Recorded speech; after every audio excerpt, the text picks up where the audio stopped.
To start off, I am going to treat my hair using my favorite hot oil treatment. This is your classic DIY coconut oil pre-poo, but I personally like to give it a boost by infusing it with some Ayurvedic herbs. These herbs add amazing benefits to the hair and scalp. Many women, including myself, have experienced greater hair growth in terms of density and length, less shedding and breakage, and just stronger, more manageable, vibrant, shinier, gorgeous locks from incorporating herbs in their routines. So naturally, I like to infuse them into my oil, and it really takes this treatment to a whole new level, especially in terms of how silky and soft your hair feels afterwards. And the way I like to use this recipe is simply by separating my hair into a few sections and applying the oil from root to tip while my hair is dry. I don't worry about detangling my hair at all at this point, that comes later in the routine, but for now I just coat my hair and then put on a plastic cap as well as a heated cap and leave that to sit for about 30 minutes.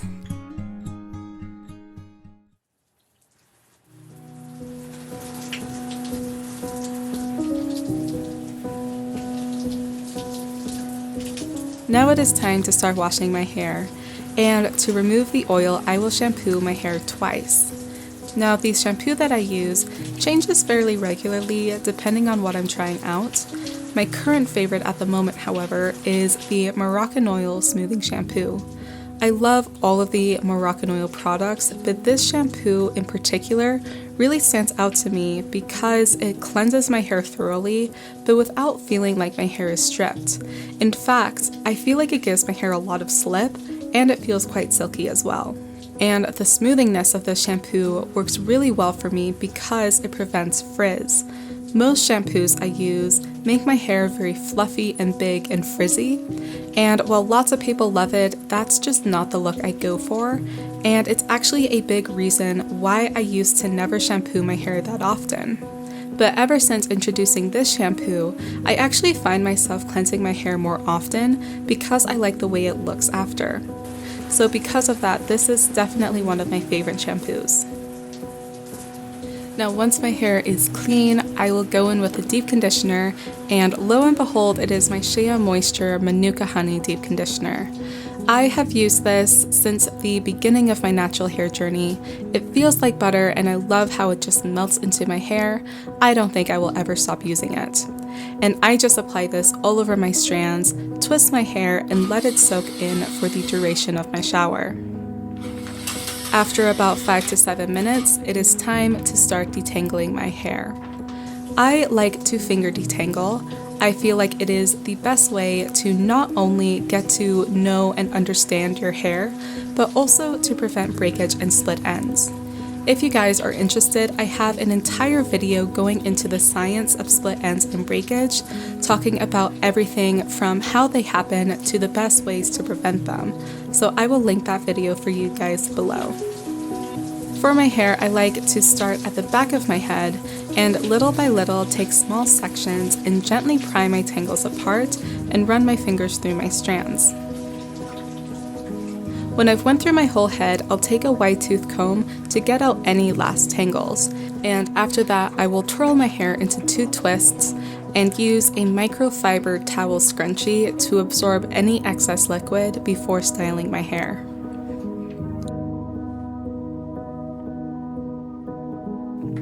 I like to start off with the classic Shea Moisture Shea Butter Conditioner. Again, this is a product I've used for over a decade at this point. It just nourishes my hair so well. Next up, I am going to add about 1 pump of the Moroccanoil Smoothing Styling Lotion to each half of my hair. I love this lotion so much because, like the shampoo, this reduces frizz, adds a lot of shine, and helps me achieve more defined clumpy curls. Now it's time for some gel. If you have been following me for a while, you'll know that I was a huge fan of using homemade flaxseed gel, and I still am, but now I actually like to pair it with this gel from ouidad. This is their climate control heat and humidity gel with stronger hold. I absolutely love this gel. It feels like it gives my curls a thin layer of silk and a lovely boost in shine and curl definition. It also gives me a good amount of slip that prevents tangles throughout the week and makes it easier to detangle my hair at the end of the week as well. So I will put one big pump of it onto each half of my hair, trying to get an even application, but also focusing on problem areas where I struggle with frizz and breakage, such as the crown of my head. After, I will take my Tangle Teaser and gently brush my hair in long motions to help distribute all the products I just put on top of my head, and I'll twist up one half of my hair to prevent it from drying out.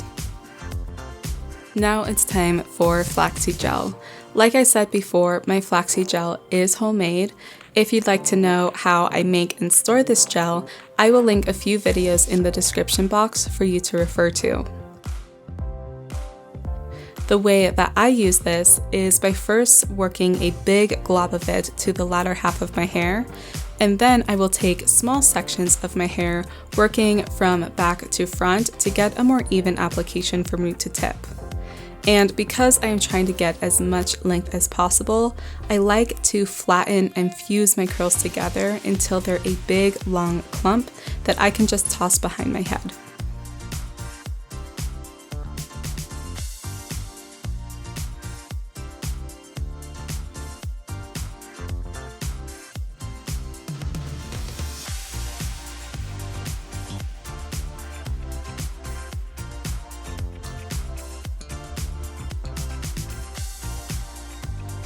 Now, because my hair has grown quite a bit over the years, I feel like I need a little bit of help in the volume section.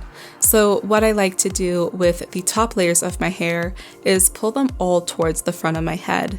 And then starting at the crown, I will take a thin section and smooth the flaxseed gel into my hair the same way I have been, but towards my forehead.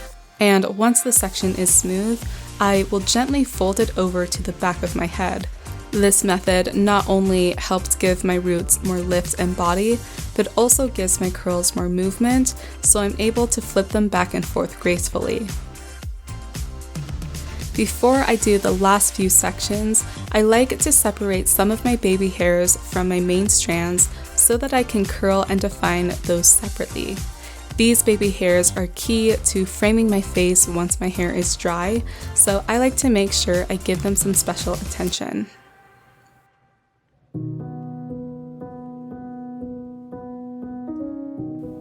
Alright, we are on the home stretch, you guys.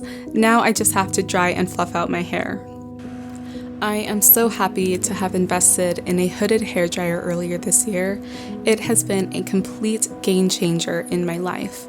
My hair takes a really long time to dry, and I do not have the patience to air dry for an entire day or to hold up a handheld dryer for more than an hour. So what I do instead is sit under this hooded hairdryer for about 40 minutes. And because it is hands-free, it allows me to multitask. I normally have this set up next to my nail care station so I can take care of my nails, but I can also read a book or do some work on my laptop. Initially, I am just focusing on drying my scalp because it takes the longest, but about halfway through, I will take the length of my hair and place it on top of my head so the air can get to that as well.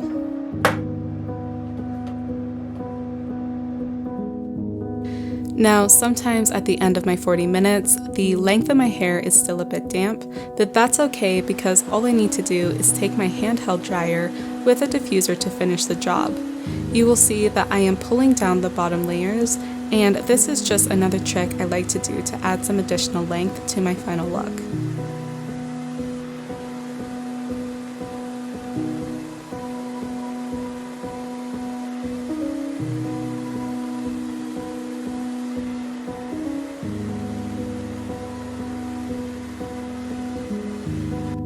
Now I know it doesn't look like it, but my hair is finally 100% dry.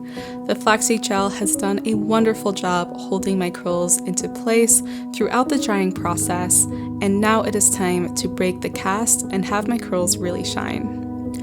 First, I like to take the smooth side of a satin scarf to gently break the cast from the flaxseed gel. And then I will take a hair pick and gently work it through my roots until I have achieved my desired amount of volume. A lot of times when I have freshly done my hair, I will leave my curls a bit flatter the first day, and then each consecutive day I will pick it out more and more for additional volume. And this, my friends, is the final look. Smooth, shiny, defined curls that last for days. Thank you guys for watching. If you made it to the end, I'd love for you to leave a comment with your favorite animal emoji. And because we're in the home stretch of 2022, I'd also love to hear how this year has been for you guys. Has it been a more positive year overall? Are you finding your footing? Or has there been more challenges that you have faced? For me, I feel like it's been quite a transformative year. I just turned 25 about a week ago since filming this, and throughout the year, I feel like I have finally gained more of an understanding of who I am, as well as starting to understand what it really means to love yourself.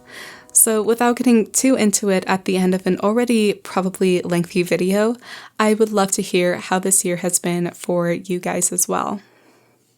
And with that said, I hope to see you guys in the next video.